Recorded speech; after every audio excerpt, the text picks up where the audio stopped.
Read the precautions. Disconnect the power source and any attached devices. Remove the access panel.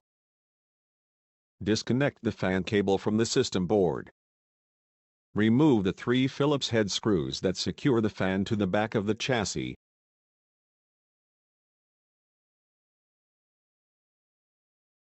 Lift the fan out of the chassis. Position the fan against the rear chassis wall, and align the screw holes. Replace the 3 screws.